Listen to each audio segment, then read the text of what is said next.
Months now since we've had Andrei on, military analyst and author. His links are in the description box, his blog, his YouTube channel. Please support his important work. So much has happened. We've even got this, what is it, a technical meeting in Saudi Arabia? What do you think is happening there, and what do you think will be the outcome, Andrei? And thanks for coming back, man. Oh, my pleasure. Yeah, I mean, Riyadh is just technical work. I mean, they sit there, they talk, and as Mr. Peskov stated, and Russian side was on record from the get-go, don't expect any kind of breakthroughs. This is all about the larger geopolitical framework. Ukraine is not really the part of it, because Ukraine is not America's business per se, because Russia will decide how to deal with that. There is obviously humanitarian issues like this Black Sea deal, these grains and all that stuff. But other than that, I mean, special military operation continues as it was happening before. I understand some people will be, hurt hearing this, but the killing continues on the industrial scale of the remnants of the armed forces of Ukraine. And it will continue until the all military and political objectives of the special military operation are met. And that's pretty much it. The Russians are not interested in, United States. Or the United States has to kind of change its role, because it was the United States with Europeans who were behind the unleashing this hell starting from 2014 Maidan. But yeah, it's coming to an end. And but the rest of it is between United States and Russia, and it is about larger geopolitical framework, about the modus vivendi between two superpowers, because nobody wants the World War III going nuclear. We live in a World War III as it is happening essentially, but it's this particular phase of it is coming to a close. You said Russia's going to achieve its objectives. What are the objectives of the special military operation? Oh, they never changed in general. It's just the details which are describing them change somewhat. As favorite phrase in every single Russian document or Russian statement, ranging from Vladimir Putin to Mr. Peskov to Mr. Lavrov. And this phrase is considering realities on the ground. And Russians are changing those realities, obviously, every day, daily, so. And other than that, it's the demilitarization and neutral status of whatever will be left of Ukraine, and denazification.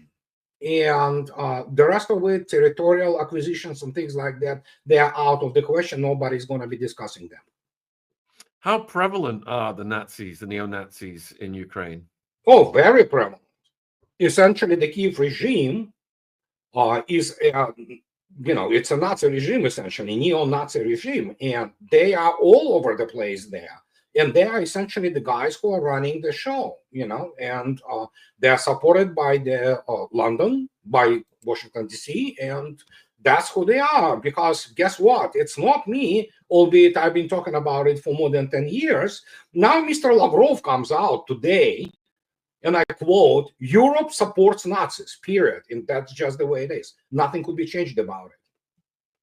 So there was this concession then. They were talking about not hitting energy infrastructure. Yeah. What is the relevance of that? Oh, irrelevant, absolutely. Russians gave, so to speak, Trump a little bit of their, maneuvering space, because he had to say, we negotiated something. Well, sure, within 24 hours, Ukraine violated it, so there you go. And Russians are being very prudent and very deliberate on that. They are saying that what you would expect them saying, that, you see, you cannot negotiate with these people. And there you go. So, well, we move on from this point. So does Trump have a chance of winding this down, or is it just going to play out? No, he doesn't. I mean, it's beyond the capability of the combined West, let alone the United States alone. And the only thing I don't know how much time he has left to completely disassociate himself from this catastrophe, which, of course, started at his it started at Obama's, who really pushed forward with thorough rearmament of Ukraine. So on his first term, so we'll see. But if not, as I already stated, it doesn't matter. United States has no resources now to provide for anything of substance which can basically avert, which have been clear since the start, that Ukraine will be utterly defeated. It's just a matter of now how much of it will be left, if any, So, and yeah, that's what is at stake here. So why is this guy trying to keep it going? And when I say this guy, Keir Starmer. He is, well, let's take a look at the last 4 of them in London, okay? There are cretins, basically, most of them. Bojo, Lees, whatever, these are people who are the products of the degree meals in Oxford and all other British, allegedly elite schools. They have degrees in nothing. They have no military experience. They have no experience of real statesmanship, which nobody saw from the combined West, especially in Europe, in decades now. And he is, well, he still thinks, as many in London elite think, that United Kingdom still matters. Pardon for me saying this, but it doesn't. It's irrelevant. And so he wants to keep himself somehow in the center stage, maybe trying to influence Trump's decisions, but Europe is irrelevant. I mean, absolutely irrelevant. And as a result, even British military told him today, or yesterday actually, that, dude, don't get ahead of yourself, with all those idiotic plans. But again, remember Bojo? He wanted to conduct military operation of stealing the masks, from Dutch. I mean, this is the level of the products they produce in Oxford and King's College, and that's who they are, morons. So that because all of their degrees are fake, and professors who teach them also fake, And same goes for Sandhurst and the General Staff College in London. Well, to a degree, it also goes for the military academies in the United States. So if you just joined us, folks, if you've got any questions about the Ukraine, Russia, or geopolitics for Andrei, put them in the chat. Linda wants to know, how does Andrei think Zelensky is doing as president? He's a muppet. He's an avatar.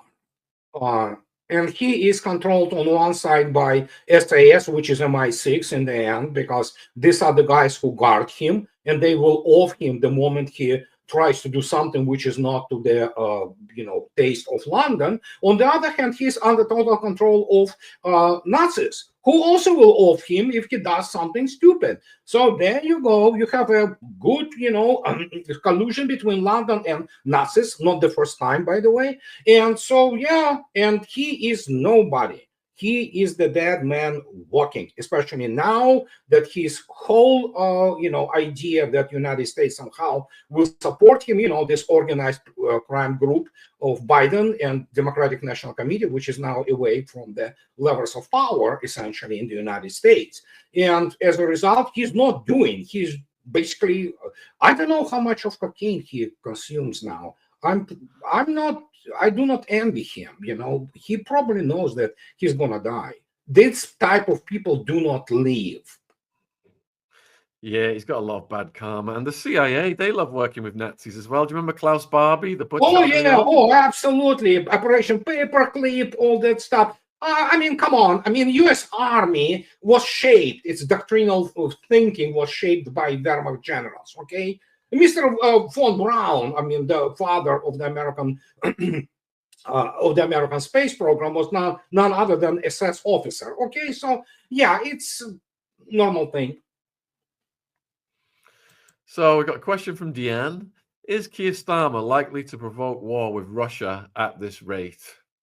No, he cannot do that. Well, he may try, but you have to understand what I already stated, and for some British people, it would sound like an insult, but it is the reality. UK is irrelevant. It's military, political, and economic midget, and so he may try, but I think that he doesn't even have resources. United Kingdom has no resources to provoke anything, because even the British nuclear deterrent, which is on the Trafalgar class submarines, it's good old American-made Trident 2D5, which obviously Britain cannot even launch without the American permission. So other than that, I don't know. United Kingdom doesn't have forces, army, or for that matter, real functional navy to unleash anything.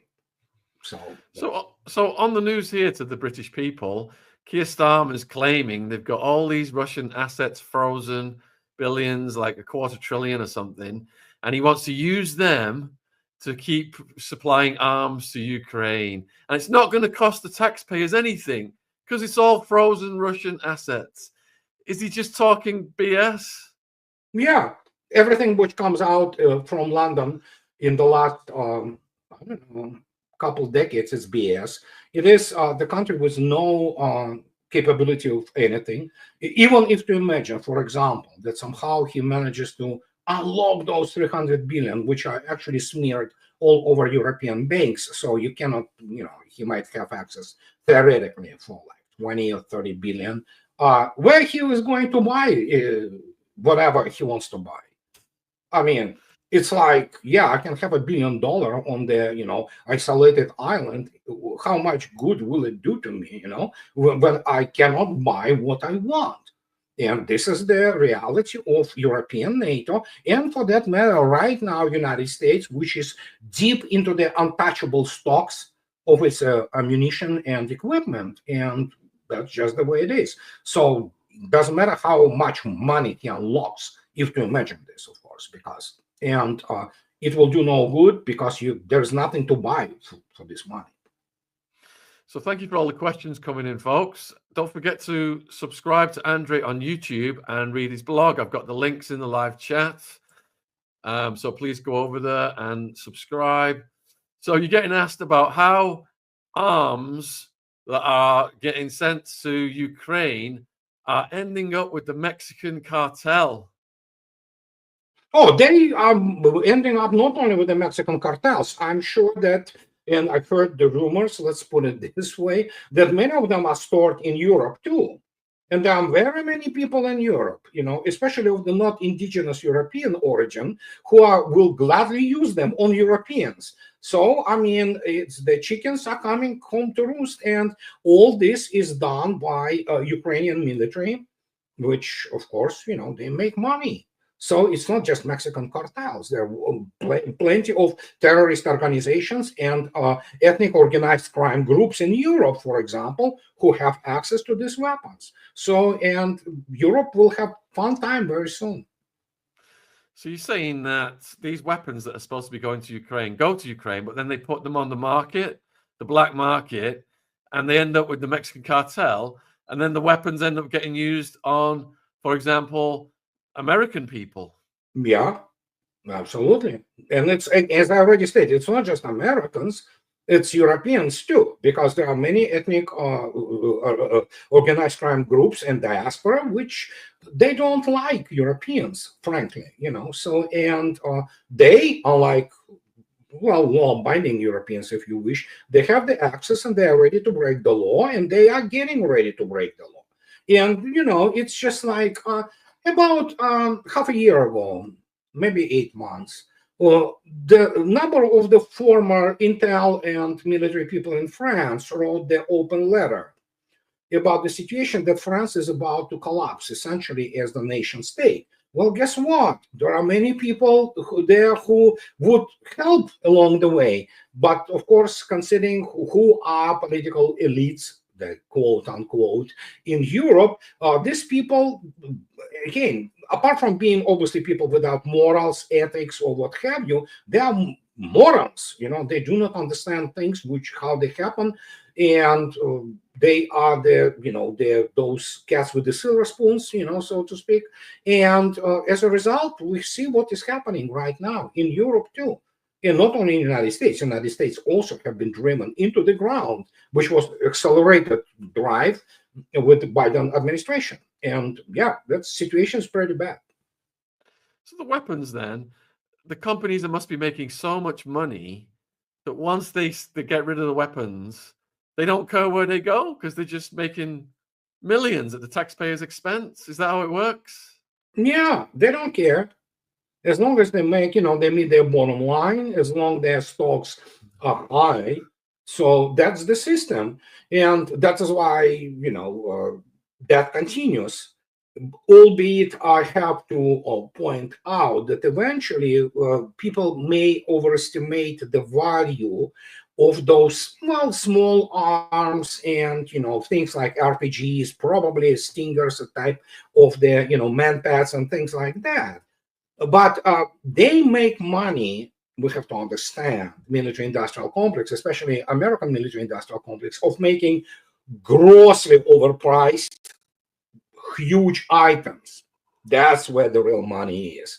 When you look attentively at let's say Patriot Pack 3, which is pathetic air defense systems, whose efficiency is just downright ridiculous, preposterous. Yet single battery of the Patriot Pack 3, Patriot Advanced Capability 3, is $1+ billion. That's where the money is, man. I'm in the wrong business. I need to go into the design and engineering of those, rather, just sit on the corporate, board there. That's where the money. It's look at this F-35, which doesn't meet even key 6 positions on the combat readiness. Most of it is not ready to perform missions. $90+ million, man. So you pay $90+ million for a thing which doesn't fly and cannot perform in real combat. And so that's how you make money, That's the where real thing is, But yeah, that side business of selling all those small arms, including RPGs, that's pretty much what you have on the level of, let's say, the platoon, infantry platoon. Yeah, that's a good side business. And many people, especially in Ukraine, made fortunes on that. And is it true these weapons have a shelf life, so they have to find a war somewhere, or the companies will lose that money?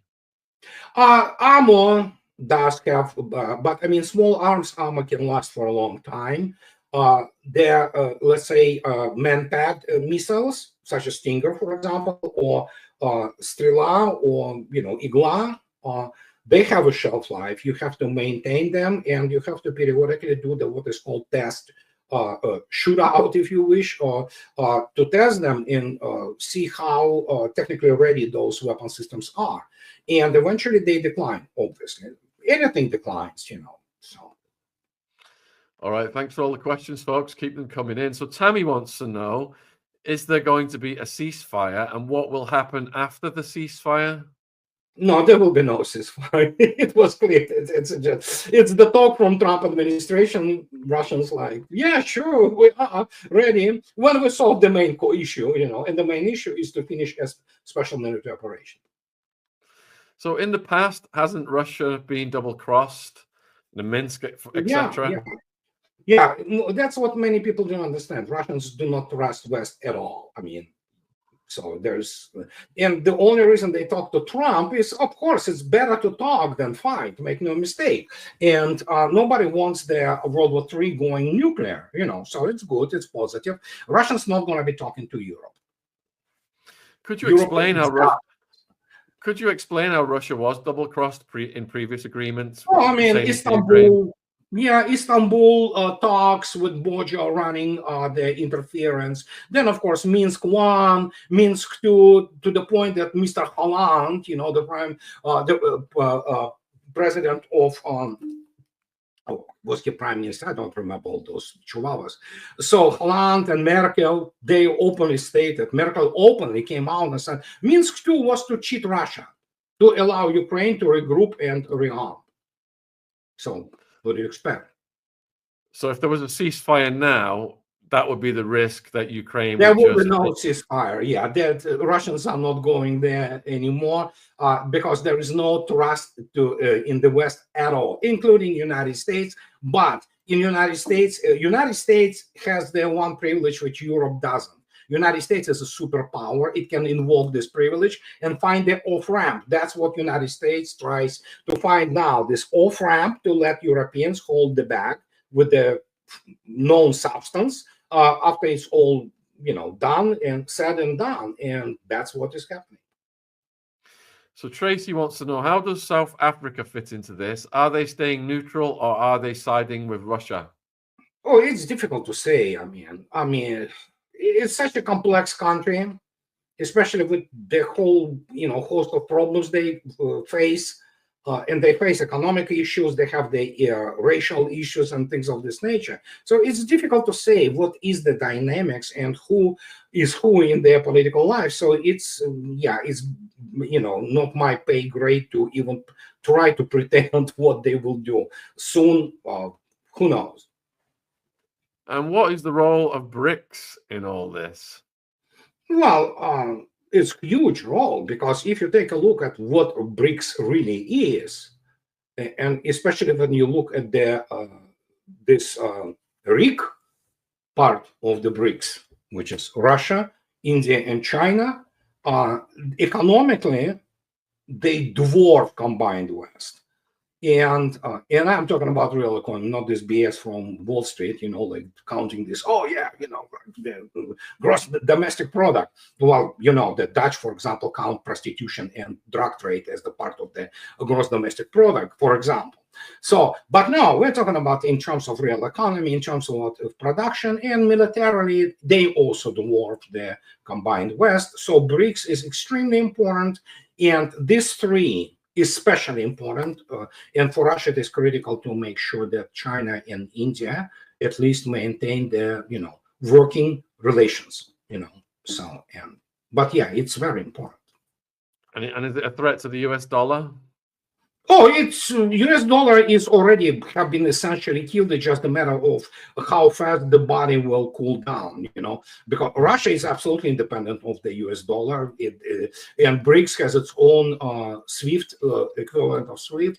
So, and yeah, you can pay for whatever, which is happening, for whatever you buy from Russia, in their own current currencies. You bypass the dollar practically, So if the rest of the world wants to continue to use it, sure. And then Washington will obviously twist hands, as Mr. Trump himself stated.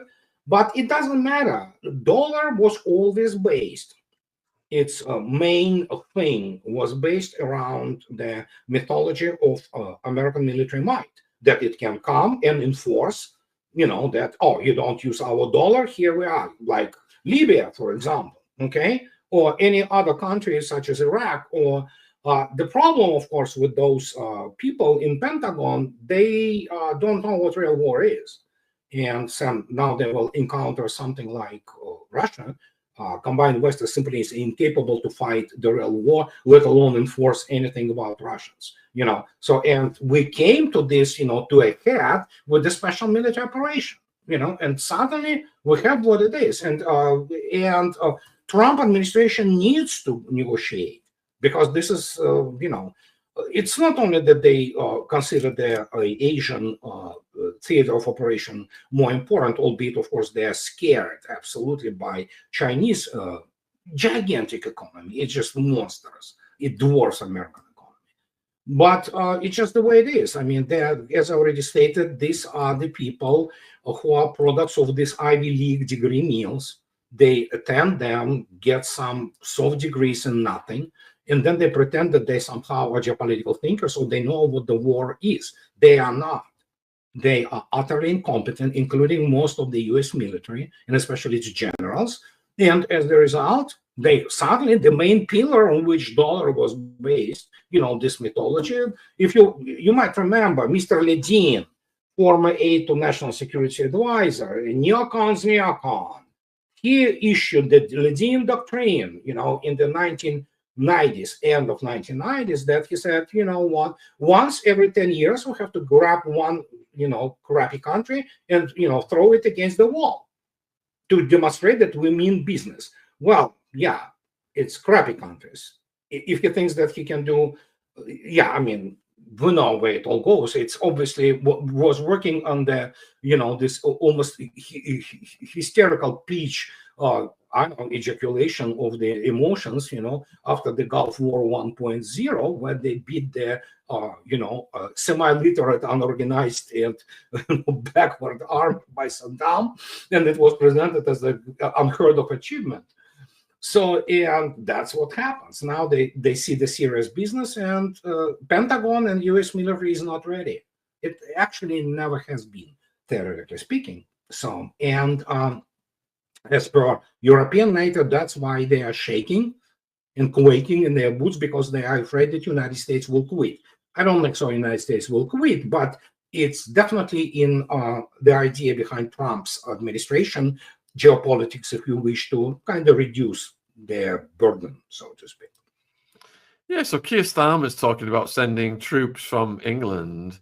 And are there any young Ukrainian men left, or have they all been sent into the meat grinder?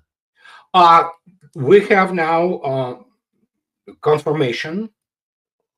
It's all documented. They are catching now 14-year-olds. Forget about 18-year-olds. There are units right now consisting of women only, and now they are throwing into the meat grinder people such as the radar operators and radar technicians, which are extremely important for the operation. So yeah. And yeah, they are beginning to use the last of the sperm bank of the Ukrainian nation. And once that is done, because Russians will kill them all, there you go. Then that's the reality. That's the bottom line. They do not want to talk about it, but when I say that the governments in London and especially media are war criminals, I mean it. I mean, that's what they do. They commit the crime against humanity. And as their adventurism in Kursk demonstrated, you have to dissolve all the, basically US military academies and London, Sandhurst, and, all that, because they are professionally incompetent people. Plus, they are obviously very, war criminals. You throw 70,000 people and they are all killed. So basically, they lost a combined arms army, very strong combined armed army in Kursk alone. Do you know the size of the Kursk area where it all happened? It was from the start, it was 159 square miles. To understand what it is, it's less than half of the city of New York with boroughs, area-wise. So they killed 70,000 there. Rather, Russians killed them, but they fed all that cannon fodder there. So, and thousands of vehicles. If you look at videos, take a look at videos from there, it is just absolute. I mean, it littered with bodies, burned equipment. It's just a massacre. So, and they thought they are great military planners. They're not. Where do you find videos like that? Oh, Telegram channels all over the place. I do go to my blog. I put out some of them. You look at Suja today, it's just littered with all this, British, German, American equipment. You go to, any kind of road there are columns of the burned Ukrainian equipment, including all those, tanks, Bradleys, what have you, Humvees, and just, in terms of bodies, everywhere. Piles of bodies, and especially in those forest areas. So there you go. It's so sad, all these people dying so these war criminals can do things like, Burisma, the Biden crime family, BlackRock, all these vested interests that are in there. It's disgusting. So if all of the soldiers are nearly gone, wouldn't the right thing to stop the war be to stop arms and stop intelligence? But Trump resumed arms and intelligence. Doesn't that just keep it going? Well, evidently the latest news from Rzeszów, Polish city near border, which was the main distribution hub for American military aid, it's being evidently disassembled right now as we speak. I don't have 100% confirmation of it, but looks like they are removing all kinds of channels there. And yeah, they still provide obviously 24/7 the ISR, intelligence, surveillance, and recon, but it doesn't matter. And Russians are not going to do any ceasefire until everything is demolished And Russians are damn serious, you know. And this is the problem with those so-called scholars. They are morons, you know, which would you expect from Council on Foreign Relations, you know, and all those, you know, Chatham House, you know, those MI6 analysts, you know, the guys who are amateurs, basically. They know how to do the false flag. They don't know what real war is. And